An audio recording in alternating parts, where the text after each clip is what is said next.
ఈ మధ్య కాలంలో అందరినీ బాధిస్తున్న సమస్య ఏదైనా ఉంది అంటే అదొక హెయిర్ ఫాల్ మట్టుకే.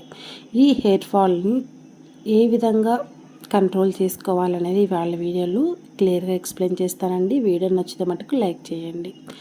చాలా సింపుల్గానే మనం ఇంట్లో చేసుకోవచ్చండి. ఫస్ట్ వచ్చేసరికి నేను మెంతి పొడి తీసుకున్నాను.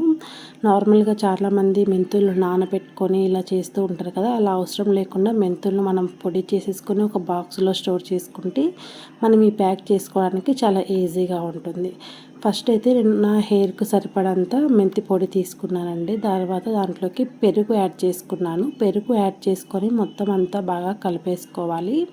మీరు ఇందులో వాటర్ని యాడ్ చేయొద్దండి. ఒకవేళ మీకు తక్కువ వస్తే కనుక మళ్ళీ ఇంకొద్దిగా పెరుగే యాడ్ చేసుకొని మొత్తం అంతా మిక్స్ అయ్యేలాగా మెంతి పొడి అలానే పెరుగు మొత్తం కలిసేలాగా కలుపుకొని దీన్ని హెయిర్కు అప్లై చేసుకొని పూర్తిగా డ్రై అయిపోయేంత వరకు ఉంచుకోవాలి. తర్వాత గోరువెచ్చని నీళ్ళతో తలస్నానం చేస్తే మనకు హెయిర్ ఫాల్ అనేది క్రమక్రమంగా తగ్గిపోతుందండి. మనకు ఇందులో ఎటువంటి సైడ్ ఎఫెక్ట్స్ అనేటివి మన హెయిర్కు రావు. అంతేకాకుండా దీన్ని మనము వీక్లీ 2 టైమ్స్ కానీ 3 టైమ్స్ కానీ మనకు వీలున్నంత వరకు మనము దీన్ని అప్లై చేసుకుంటూ ఉంటే హెయిర్ గ్రోత్ కూడా చాలా అంటే చాలా బాగా పెరుగుతుంది.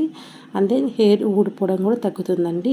ఒకవేళ మీకు ఇలాంటి టిప్స్ ఇంకా కావాలి అంటే హెయిర్ ఫాల్ సంబంధించినది ఆయిల్ కూడా ఉందండి నా దగ్గర.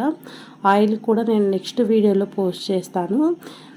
వీడియో నచ్చితే మటుకు ఖచ్చితంగా ఛానల్ని సబ్స్క్రైబ్ చేసుకోండి. ఇది మొత్తం హెయిర్కు ఎలా అంటే లేయర్స్గా హెయిర్ని తీసుకుంటూ మొత్తం అంతా మన స్కాల్ఫ్కు దీన్ని మొత్తం అంతా బాగా పట్టించేసేయాలి. స్కాల్ఫ్ పట్టిస్తేనే మనకు కుదుళ్ళు బాగా దృఢంగా అవుతాయి. Okay friends, bye.